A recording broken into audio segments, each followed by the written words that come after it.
Hi hello welcome to Vikta foods. ఇవాళ మనం తయారు చేసుకోబోయే రెసిపీ కజ్జికాయలు. ఎలా తయారు చేసుకుందాం చూద్దాం. ఫస్ట్ నేను ఇదిగోండి ఆశీర్వాద్ గోధుమ పిండి తీసుకున్నాను. ఒక కప్పున్నర పిండి తీసుకున్నాం. ఒక కప్పు ఫుల్గా, ఒక కప్పు హాఫ్ కప్పు తీసుకున్నాను పిండి. దీంట్లో చిటికెడు సాల్ట్ వేసుకున్నాం. ఇది బాగా కలుపుకోవాలి. ఉప్పు వేసుకున్నాం కదా. దీంట్లో వేడివేడిగా నూనె పోసుకోవాలి. 2 టేబుల్ స్పూన్ ఆయిల్ వేసుకుంటున్నా, కాగబెట్టుకుంది. నెయ్యి అయినా వేసుకోవచ్చు. ఇప్పుడు ఈ పిండిని బాగా కలుపుకుందాం. కొత్తగా మీరు మా ఛానల్ చూస్తున్నట్టయితే లైక్, షేర్, కామెంట్, సబ్స్క్రైబ్ చేయండి. బెల్ ఐకాన్ కొట్టండి. ఇప్పుడు ఈ పిండిని బాగా కలుపుకోవాలి. చూడండి, ఇప్పుడు బాగా కలుపుకున్నాం కదా. ఇలా ఉండలాగా రావాలి. మనకి ఇలా వచ్చింది అనుకో బాగా గుల్లగా వస్తాయి కజ్జికాయలు. ఇప్పుడు కొద్దిగా వాటర్ పోసుకుంటా కలుపుకున్నాం. పిండి కొద్దిగా గట్టిగా కలుపుకోండి, లూజుగా కాకుండా.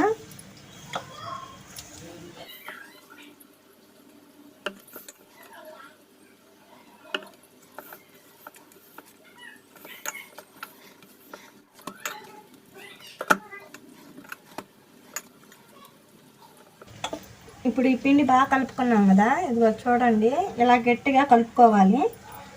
మెత్తంగా కలుపుకుంటే బాగోదు. ఇలా గట్టిగా కలుపుకొని ఇప్పుడు ప్లేట్ బౌల్ ఇచ్చుకుందాం. ఒక 10 నుంచి 15 నిమిషాలు పక్కన పెట్టుకుందాం. బాగా నానిద్ది. ఇప్పుడు ఇది పక్కన పెట్టేసుకుందాం. ఇప్పుడు నెక్స్ట్ ప్రాసెస్లోకి వెళ్దాం. కొబ్బరి పిండి తయారు చేసుకుందాము. ఇదిగోండి, నేను ఒక 1 కేజీ బెల్లం తీసుకున్నాను. ఒక కుందే తురుముకొని ఇలా పెట్టుకున్నాను. ఒక చెప్ప పొడి చేసి పెట్టుకున్నా కొబ్బరి పొడి. ఇదిగో పుట్నాల పప్పు మిక్సీ పట్టుకున్నాం. ఫస్ట్ దీన్ని మిక్సీ పట్టుకున్నాం, పుట్నాల పప్పుని. ఇదిగోండి, బాగా మిక్సీ పట్టుకున్నాం మెత్తంగా. ఇప్పుడు దీంట్లో కొబ్బరి ఒక తిప్పుకున్నాం. కొబ్బరి వేసుకొని మామూలుగా అయినా కలుపుకోవచ్చు. కొబ్బరి వేసుకున్నాం కదా. ఇప్పుడు బెల్లం కూడా వేసుకున్నాము.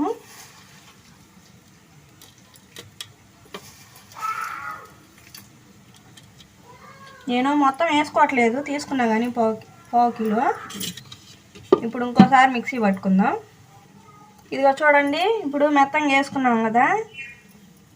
నాకు ఇందాక వేసాం కదా బెల్లము, అది సరిపోయింది. ఇప్పుడు దీన్ని ఒక బౌల్లోకి తీసుకుందాం. ఇప్పుడు బౌల్లోకి వేసుకున్నాం కదా. ఒక 1/2 టీ స్పూన్ యాలక్కాయ పొడి వేసుకున్నాము. ఇందాక వేయలేదు కదా, ఫ్లేవర్ కోసం. ఫ్లేవర్ బాగుండిద్ది యాలక్కాయ పొడి వేస్తే. ఇలా బాగా కలుపుకోవాలి. ఈ కొబ్బరి పొడి కూడా చాలా టేస్టీగా ఉండిద్దండి కజ్జికాయల్లో. ఇప్పుడు బాగా కలుపుకున్నాం కదా, పక్కన పెట్టేసుకుందాము. ఇప్పుడు ప్లేట్ తీసి చూద్దాం. చూడండి, బాగా నానింది. ఇప్పుడు చపాతీలా చేసుకుందాము.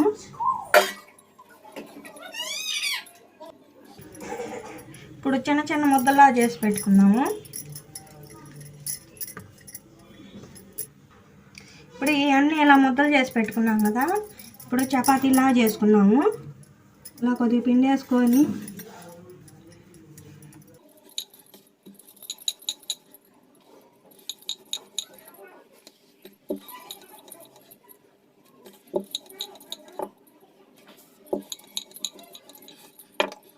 మనకు సాధ్యమైనంత వరకు పలసగా చేసుకోండి. చపాతీలు మందంగా ఉంటే బాగోవు.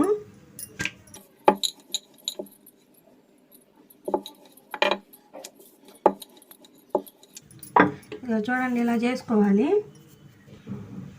ఇప్పుడు ఈ కజ్జికాయలు దానికి చెక్కకి ఇలాగా ఆయిల్ రాసుకోవాలండి. అతుక్కోకుండా ఉండిద్ది. చూడండి, నేను ఇలా చూపిస్తున్నాను కదా, అట్లా రాయండి.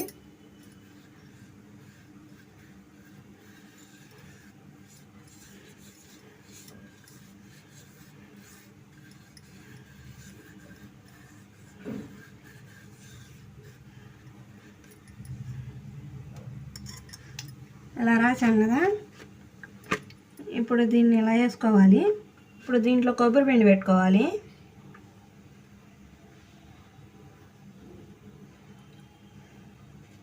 ఫస్ట్ ఒకటి చేసి చూపిస్తున్నాను, మిగతా అన్నీ చేసుకొని ఇలా చేసుకుందాము. ఈ పిండికి చివరన ఇలాగ వాటర్ అద్దుకోవాలి.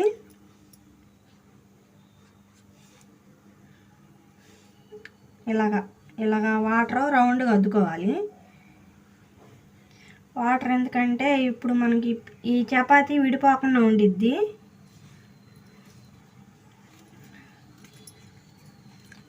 చూడండి, ఇలాగ గట్టిగా అనుకోవాలి. అనుకొని ఇలాగ సైడ్ని తీసేసుకోవాలి. ఇలా పిండి మొత్తం సైడ్ని తీసుకోవాలి.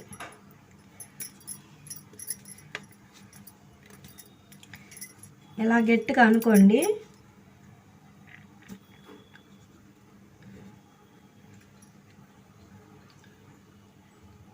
చూడండి ఎంత పర్ఫెక్ట్గా వచ్చిందో మనకి. ఇప్పుడు ఇది ఒక ప్లేట్లో పెట్టుకుందాము. ఇప్పుడు మిగతాయి కూడా అలా చపాతీలు చేసుకుందాము. నెక్స్ట్ ప్రాసెస్కి వెళ్దాము. ఇప్పుడు స్టవ్ వెలిగించుకుందాం. స్టవ్ వెలిగించుకొని డీప్ ఫ్రైకి బాండీ పెట్టుకుందాము. ఇప్పుడు ఆయిల్ పోసుకుందామండి డీప్ ఫ్రైకి.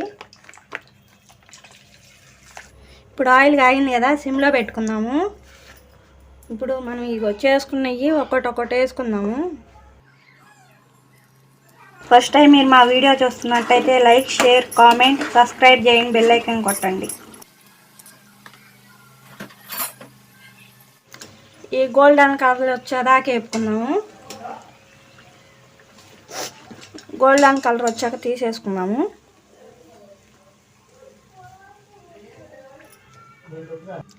ఎంతో టేస్టీగా ఉండే కజ్జికాయలు రెడీ అండి.